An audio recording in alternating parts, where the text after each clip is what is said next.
Okay, thanks for coming. I'm delighted to be here today. I have to say, I wish I could teach in a room like this because I'd get my exercise done at the same time.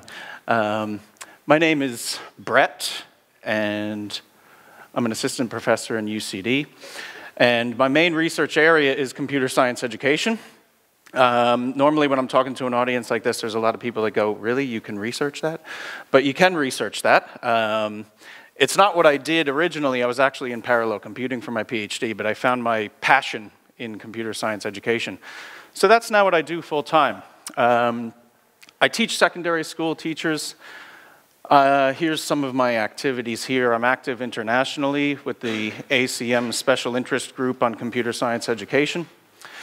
I've done some curriculum development consultation for the Leaving Cert in Computer Science, which just started in Ireland in September. A couple of other things there. I'm a member of CESI, which is the official teacher professional network for computer science. So I'm a member there not because I'm a second-level teacher, but because I teach second-level teachers. So what I want to talk about today before I hand over to Keith is how and where is Python being used in education, first internationally and then nationally. So when I was preparing this talk, I read the book Python in Education, and that had some views on why we would use Python in education, and it said this: Python is the language du jour for teaching programming, and gave us some pretty good reasons why. And some of my research, actually, which I'm going to talk about in a few minutes, has aligned with this. Who's using Python, and why are they using Python? So if we look at some international research, we'll see some interesting trends. But first I want to talk about why do we care what language is used in education. So it's definitely not to champion a particular language. That's probably obvious. It's also not because language X is awesome. Some people might think it's obvious. I'd like to think that it's not obvious. If we get a little more specific, maybe it's to teach better. The problem with teaching better is, what is better? It's probably impossible to define what is better teaching. So how about the choice of what language we teach first influences the impression and the attitudes that computing and computer science has in the minds of students. So this is actually a quote from Mark Guzdial, who's a very experienced international computing education researcher. And I thought, well, yeah, it is about students, but those students are possible graduates, and really what those students are potential professionals. So what language I teach in my first year university classroom has a very direct impact on the attitudes and impressions that these people who are probably new to computing, they're definitely new to academic computing, probably not familiar with professional computing. So what attitudes these students have, their first impression, their first week, they're taking 6 classes, 5 classes, 6 classes. One of them is programming. And the language that they're learning in programming is programming to them. If they're learning Python, programming is Python for most of them, because that's what they know. That's all they know. So that's my reason. There's also another facet to this. We're already drowning in computing, especially academic computing, with misconceptions, stereotypes, inequalities, imbalances, high dropout rates. Internationally, computer science has one of the worst dropout rates of all academic majors, not just in the sciences. There are some schools that buck this trend, but they're few and far between.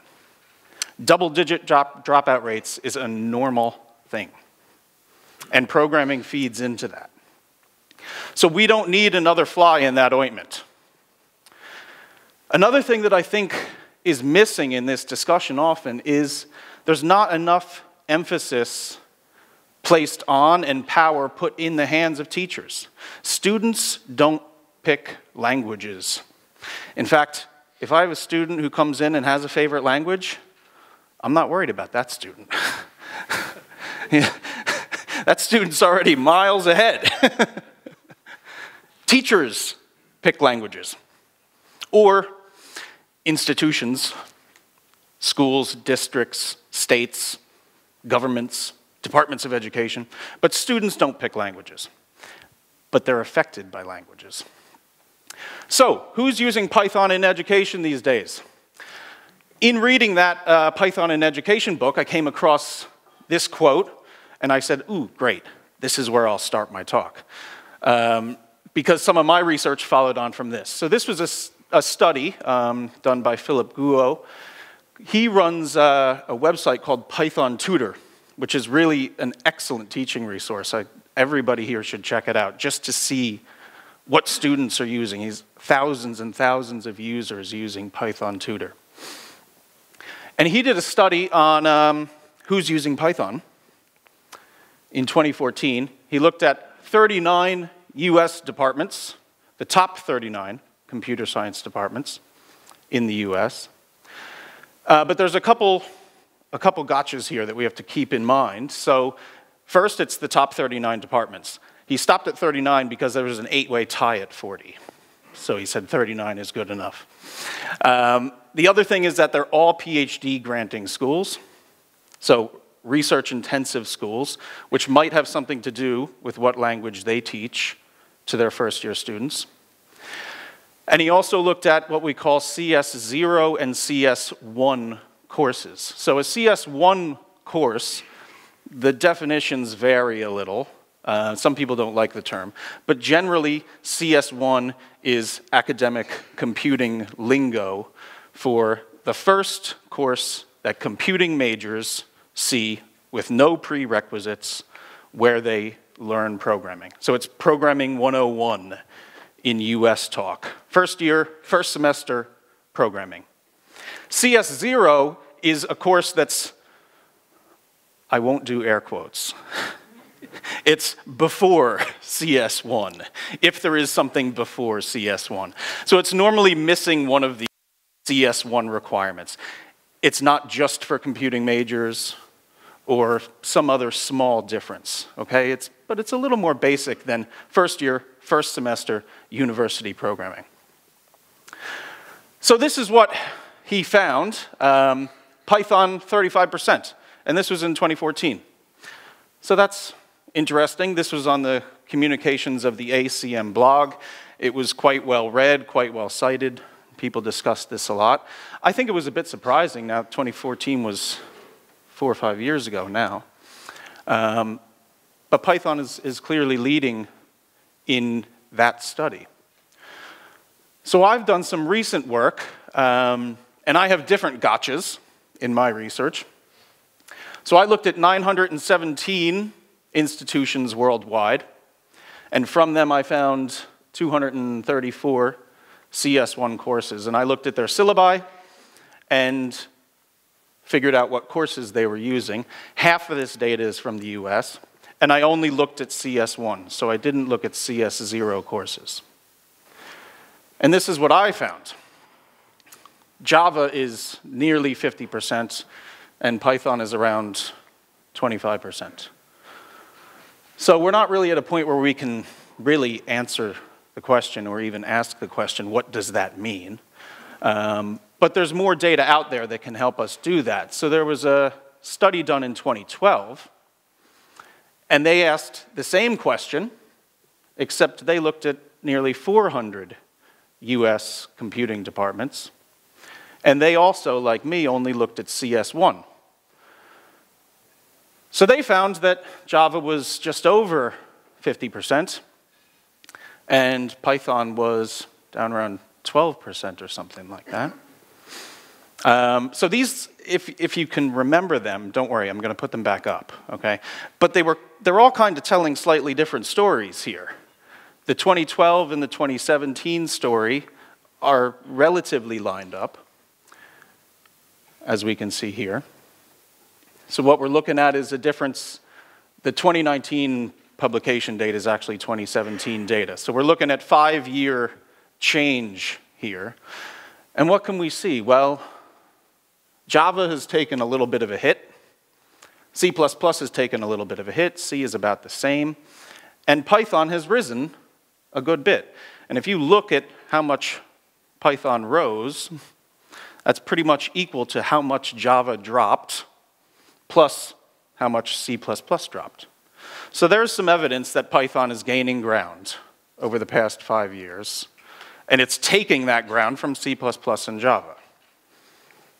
So we can take that to mean what we want, but it's fairly robust data, I would say. If we look at the 2014 study in the middle here, that's when things get a little wavy. So what's the difference in these 3 studies? 2 studies were US only, 1 was global, but the global one was 50% US, just because there's so many schools there. Another difference was PhD or not requiring PhD. So this isn't schools that do teach to the PhD level or don't teach to the PhD level, but it's schools that do or schools that might. And then the big difference, I think, here is whether we include CS0 or not. So this could be taken to be evidence that Python is used more at earlier stages. Maybe that means it's more suitable for earlier stages. But I think that this is a reasonable conclusion, that Python is used more internationally at earlier stages than first year, first semester computer programming.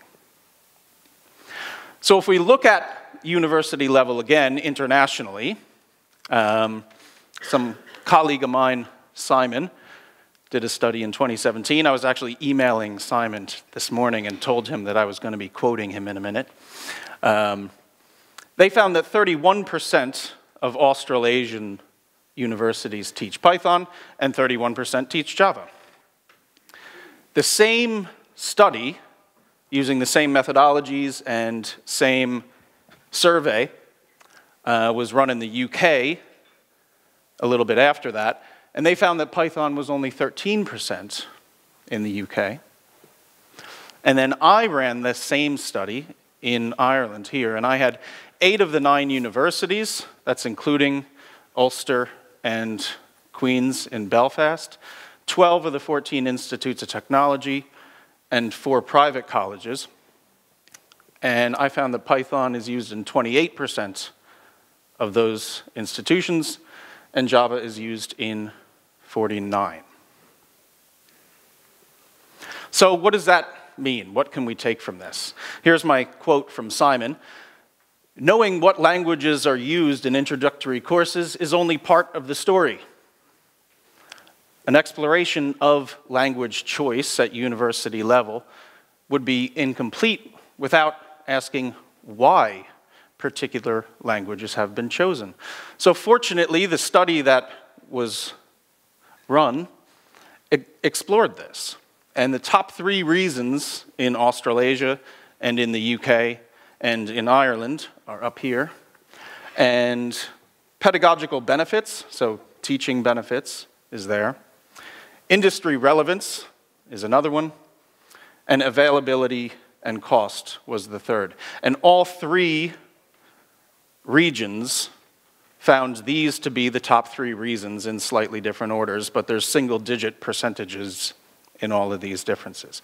There were about 10 reasons possible for people to pick, and people did pick some of the other ones, but there was a notable drop-off after these 3. So cost and availability, teaching implications, and industry relevance seem to be why people pick languages to teach at the university level. So what can we say here before I hand over to Keith? Python is on the rise. There's no doubt about that. The evidence shows us that. There are some regional differences. And it does seem that Python is used more in introductory or even earlier than university introductory programming. And I'm going to leave you here with a quote from Mark Guzdial. He said that there have really only been 3 CS1 languages. And this is going back well to the 90s. Pascal, C++, and Java. And all 3 of them historically were used in more than half of university introductory programming classes. And interestingly, all 3 of these were AP CS languages. So AP is the Advanced Placement Test in the US that secondary school students can take for college entrance and things like that. It's a nationwide thing, it's optional, so the data has problems like all data. But these were, I don't want to do air quotes, and I try not to say the word official, but these were the languages of standardized, global to certain community tests or assessments. And Keith's going to come on in a minute and talk about the Leaving Cert Computer Science in Ireland, which you probably by now know. Python is one of the languages taught in that curriculum. Okay, thanks. Here's Keith. Thank you. Hi, I can't believe we get to talk about this, because my journey was a lot different to, say, Brett's to get here. And yeah, where I started was I didn't think I'd ever be good enough to teach codes as I qualified as a software developer. And I ended up going teaching in secondary schools. And this was really unusual because I'm one of 7, apparently, in Ireland who's a qualified computer science degree who's a registered teacher. And this is really unusual because I got to sample both sides. I was also a post-leaving cert teacher, which is almost like a CS0 course for, I think, 7 years. And yes, I'm a lot older than I possibly look standing in front of you. But so I was a teacher for 7 years, then I went back to college. And the reason being I went back to college was there was no computer science in secondary schools. And I was seeing the effect of this. And this is really problematic. I mean, guidance, when I was in school and I went to do a career, you know what the guidance counselor told me? Do you like computers? And I went, yep. And they said, you should do computer science. And I went, okay.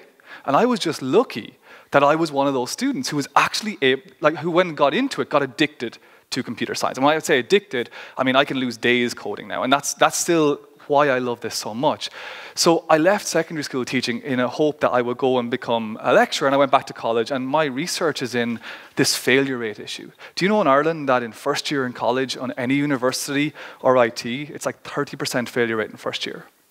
And that doesn't sound a lot, but it's the worst of any. You know, law is a 4% dropout rate.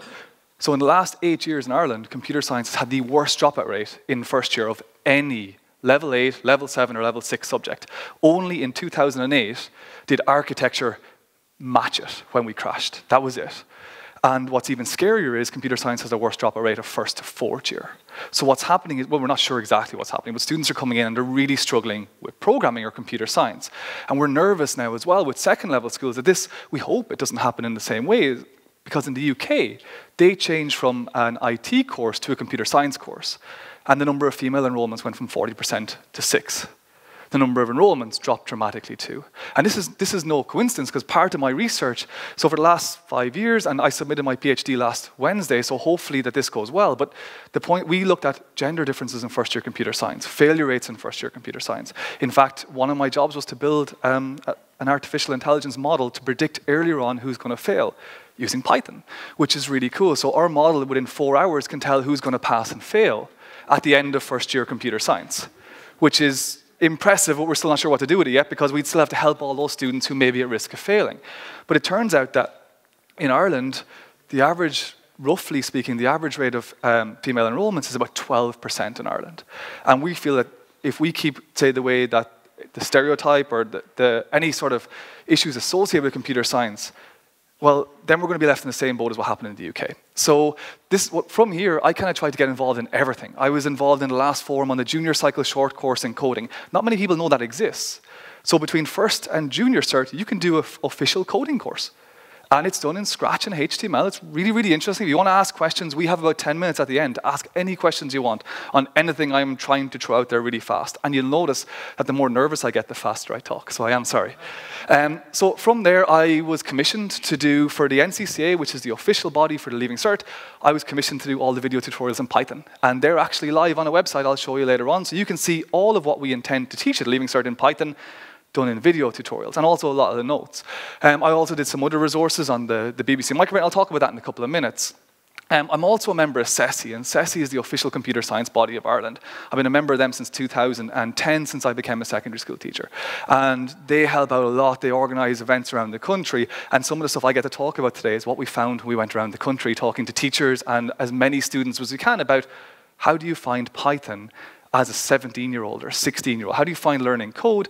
Or even better, how do the teachers interpret teaching this? Because remember, if I'm one of 7 people in Ireland who have a degree in computer science, and I'm lucky enough to have one, how many teachers teaching computer science have degrees in computer science?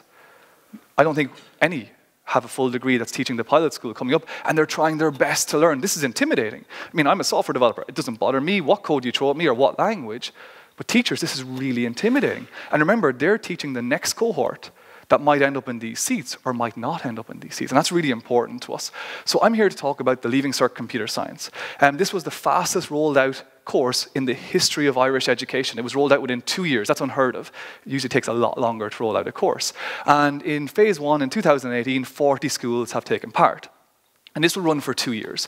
And basically what they're going to do is they're going to research as much as they can. There's a couple of bodies who got research to do it and see how it goes.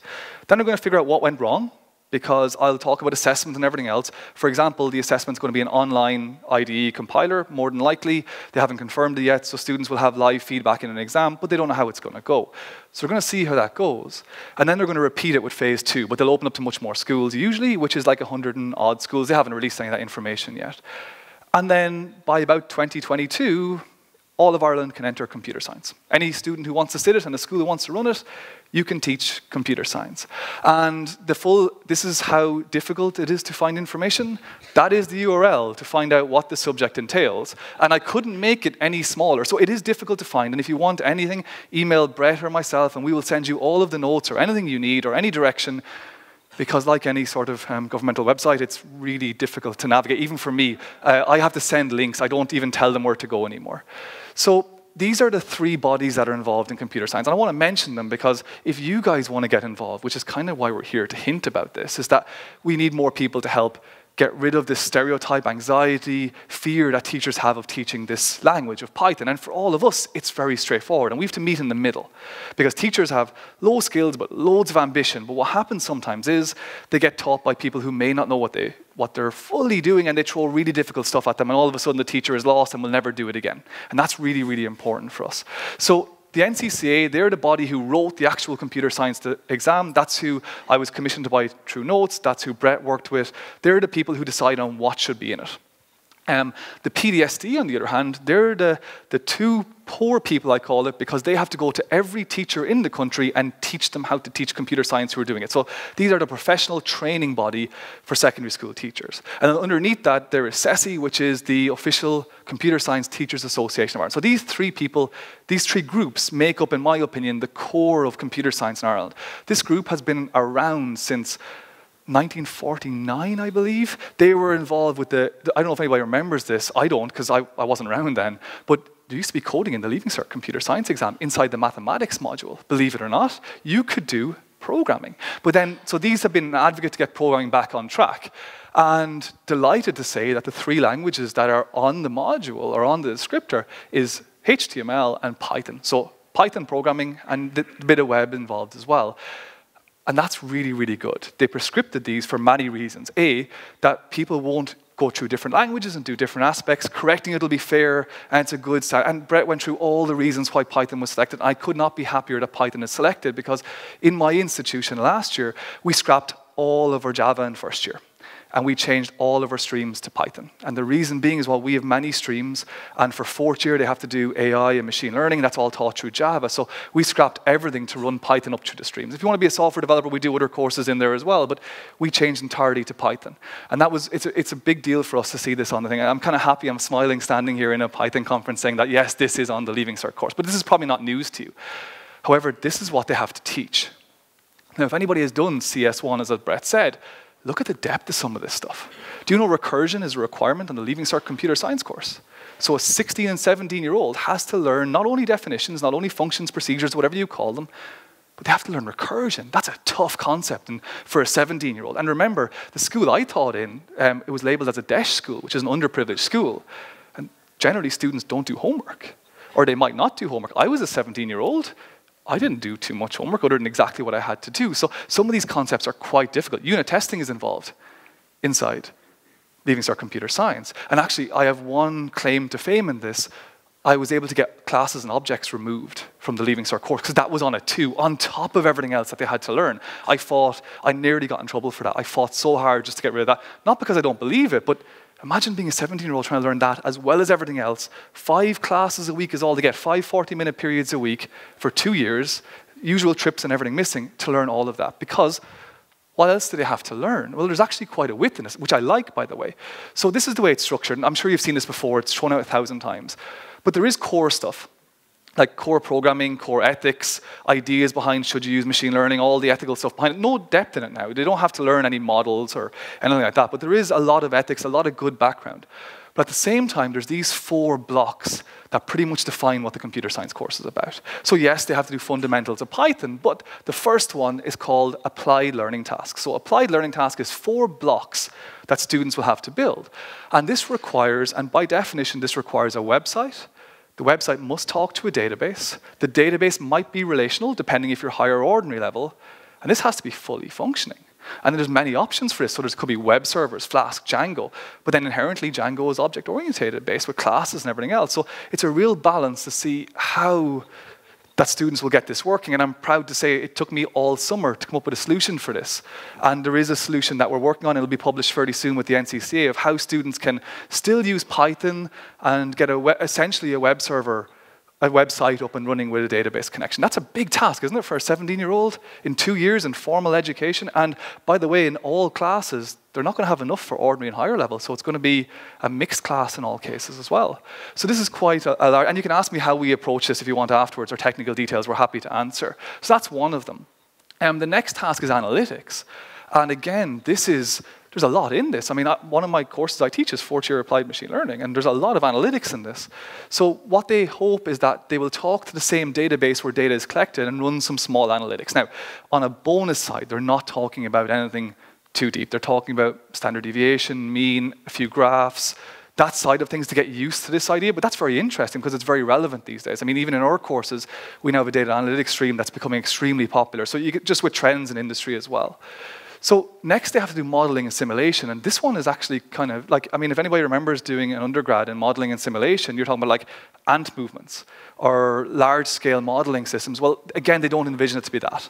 More like looking outside, modeling a traffic system with traffic flow and see can they improve it or something like that. So that's the kind of idea, timing and lighter, but they still want an interactive system where you can change attributes, features, parameters, and it will then change it as well. That's quite a task, isn't it? On top of learning coding, learning databases, learning HTML, learning JavaScript, there's a lot in this. But that's a good thing as well, because it's given them, so it's more of a width approach than a depth approach, which is good for students who want to get a feel for what computer science is really like.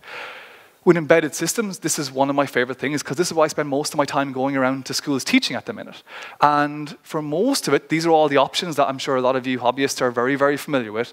And what most schools are going with, which is really good to see, is the BBC microbit, which means that MicroPython is still possible with it. So it's block-based and MicroPython, but it turns out that it ties in extremely well with Python and with the web service. So actually one of the projects we've done recently for the NCCA is a weather system on the microbit. Microbit talks to a database, website reads the database, and you have live information on your phone, but it's all done with pure Python. There is no extra library, there's very little bits used. So it gives students quite a broad idea. But they're the 4 learning tasks, and they can be examined on them. So it's about 30% continuous assessment, which is based on one of these 4, or a combination of 4, or all of the 4, just because they haven't decided yet what way they're going to examine this, only because it's still in the pilot phase. So how are we helping, or trying to help? And this is where Brett and myself and many others are trying to get to as many students in the country as possible and help out. And we didn't think this would be big at all. So we started off with my booth, a set of laptops, and a box of microbits, and we decided to go. We said, well, I was a secondary school teacher, so it's really hard to get a school to come up to us. So I said, we'll drive anywhere. So I said to my boss in Tala, can I go for a spin? And he said, yeah, I'll give you lectures at night time so you can do what you want during the day. And I got into my car and we started driving, and we didn't contact that many schools. And in the first year, we visited 95 schools, which was 3,000 students for at least 2 hours on an introduction to Python or microbits, or both, or whatever they wanted. And this was incredible because it turns out that most students don't know what computer science really is. And this is terrifying for me, because when you do microbits or you go to a school, if you go to an all-girls school, generally they're like, oh, computer science is for guys. 2 hours later on a microbit, they're like, where can we sign up? This is really interesting. And what they actually see is, would you believe it, one of the most important questions is you have to be a maths genius to be a computer scientist. Now, if I asked for a show of hands around the room what your Leaving Cert maths grade is, and I'm sorry, but wouldn't it be fair that there's all differences in maths grade, and you can be an amazing computer scientist with an ordinary level or not the highest level of maths. These misconceptions, I think, are what's stopping students from really trying this thing that they really, really enjoy. So one of our goals is this. We reached 3,000 students, but then we went, so who's telling the students that you have to be a maths genius? Who is saying that computer science is a black art and nobody should ever touch it, but we should all use it? And then we said, okay, teachers, would you like some help with Python, or with microbits, or with HTML or JavaScript, whatever you wish? And they went, yes, please. And it turns out we delivered at least a 4-hour camp to 500 teachers around the country. Now, if you look at the number of teachers, there's nowhere near that in computer science teachers. And now what's happening is the word is spreading. This Saturday, I'm going up to Donegal. This Wednesday, I am in Athlone teaching engineering teachers because they want to see how code can be brought into their class for engineering projects with LEDs and so forth using the microbit. And my focus isn't electronical engineering, it's teaching code. It's showing students that they can develop code in either blocks or MicroPython that can change what they do. And it's literally step-by-step process. And I say this all the time. I'm very conscious of time, but we will get there. So then we said, right, that was last year. And what happened? We don't know. So Brett, myself, and a couple of other colleagues went, there was something interesting in this. So we didn't record anything. We just went and we just literally visited teachers. But something really weird happened from this. This has really caught myself out. So from all of those visits, we found something and we published it. And week after next, we're in Finland presenting this about how teachers perceive computer science. So what we did was we ran all of our workshops consisted of either last year Python or microbit. Is that okay? So we did like introduction to Python, intermediate Python, Leaving Cert, higher level Python, which included recursion, unit testing, and so forth. And we didn't record anything except who turned up on the day. So I went back through all the lists and looked at male and female teachers. And this was just anecdotal last year. So from that was amazing. We nearly had 50-50 turnout for all of our sessions. Now, like I said, this was just anecdotal recording. This was nothing particular. And I was like, I am the happiest. This is amazing. Almost 50-50 turnout. That's excellent. Actually, this year is probably more female teachers turning up to our sessions than males. So that was amazing, right? And if teachers can have effect on students, then I hope the knock-on effect will be there. So from that, we ran our introduction to Python.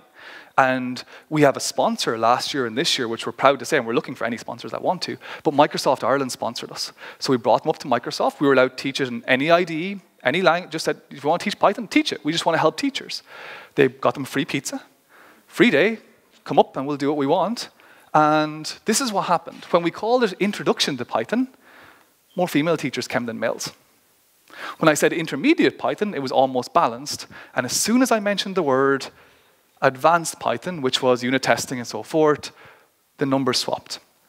And this terrified us because now there's this stigma almost with the names of the sessions that we're running. And this was not on purpose, this was just something that we found.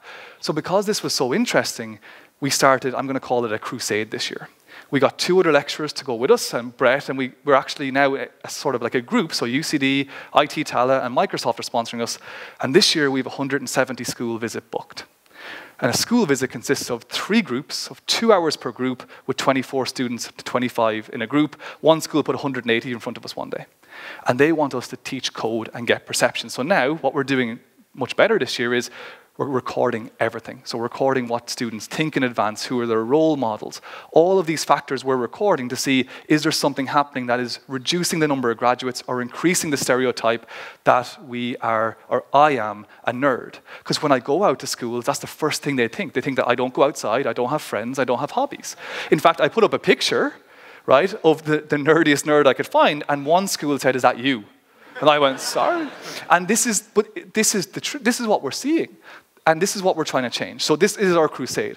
And this year, we hope to get to 6,000 students for at least 2 hours with a group and nearly 1,000 teachers. And since September, we've already passed 1,500 people. It's incredible. And we're trying to change this bit by bit. But that's why we're also here, is to show maybe how little help there is for teachers at times and how much they're looking for. Imagine teachers coming out on a Saturday going, "Any amount of Saturdays you want, we will show up to whatever you're doing." That is so important to us. So this also happened with microbits. And by the way, for these sessions, both were taught in blocks. Has anybody used a microbit before, out of curiosity? Some, one or two. Okay, so we're using this a lot. And the introduction to microbit was just like the internal sensors, a step counter, just normal, nice code, a little logic inside the code, but not too much. The advanced, and then the inside one, is our regular turnout, so 60-40, which is amazing. But again, as soon as we mentioned the word advanced, which was a collaboration, if you remember the names, with the PDST and the NCCA, they wanted to figure out what would a Leaving Cert higher level project look like. Can I tell you what we did? We built tic-tac-toe. Now, if anybody's looked at the microbit, there's wireless sensors, so they submit radio channels. It is not that easy. It took some of the most qualified teachers 6 hours to get tic-tac-toe working. And it was probably a bit hard. But even the name of it has discouraged people from coming out. And that's really, really important to us. If you get bored at home, try build tic-tac-toe with 9 microbits. It's actually not as easy as it looks. But this is what we're doing. This is what Brett and I are doing. This is why we really wanted to talk today, was to raise awareness that you're all experts in Python and your help is required. So from this, we're putting out a call, and I really want to do this. Microsoft have already agreed to sponsor us. Both of our bosses in IT Tala and UCD have agreed to let us run amok around the country to do what we want to try and help. But we're always looking for help. So we're looking for help from developers to academics to even companies to try spread this word and help, because in the UK, they left it too late.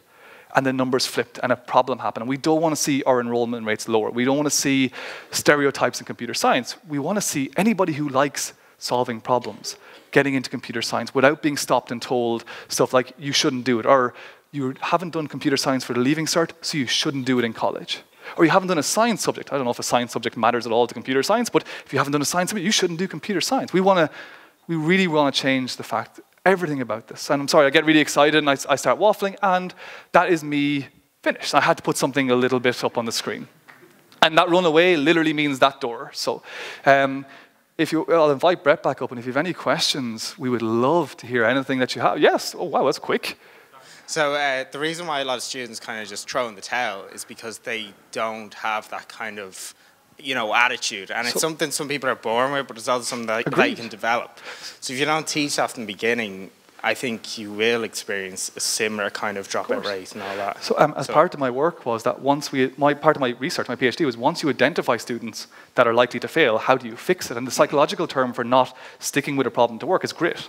Mm-hmm. So how do you teach that? So one of our interventions, I don't know if anybody is in the sort of psychology area, is promoting a growth mindset. Mm-hmm. So how can you change the students from thinking that they can't do it, that if you keep working harder, you'll get there? Now, look, that's one of the many things that we're trying. So as academics, we try everything.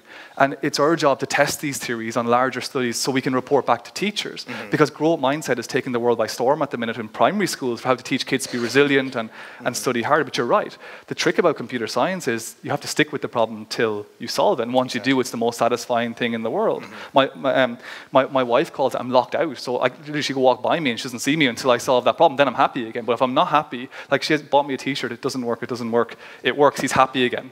Yeah. And that's, so, that takes a long time to be addicted. That's why I call it being addicted to it. Yeah. But yes, you're right. So what we're doing when we're going to schools is we're actually underneath the hood using all of these methodologies and with teachers to go, if you work harder, you will get there, essentially, is what we say. And that everybody fails, and you just have to keep working through it till you get it. But yes, that's part of our job, is to look into this as well. So yes, if you visit either of our websites, you'll find some of the papers that we've written trying to address these exact problems that you mentioned. Okay. Good, very good. Any more questions?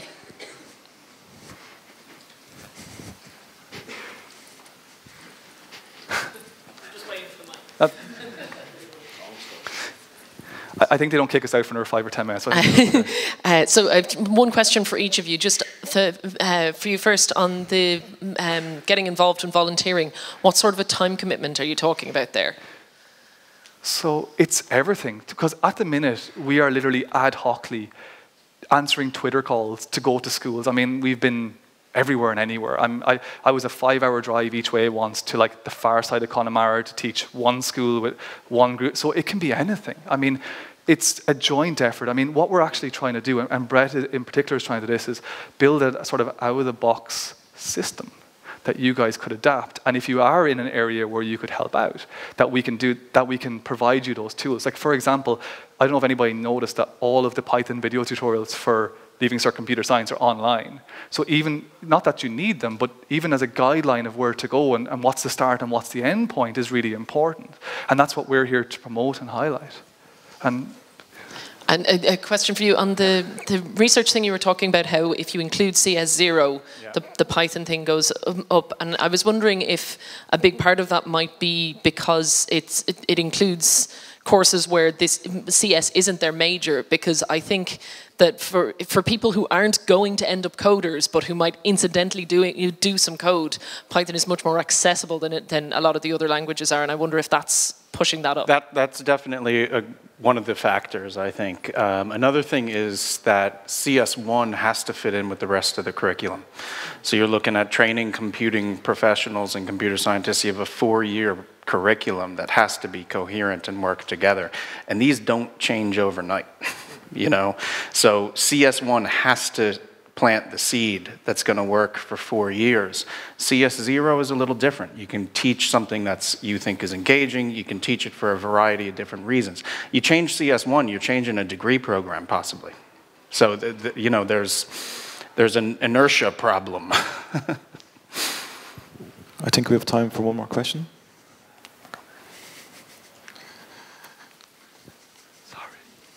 We gotta go down to this postcode. yeah.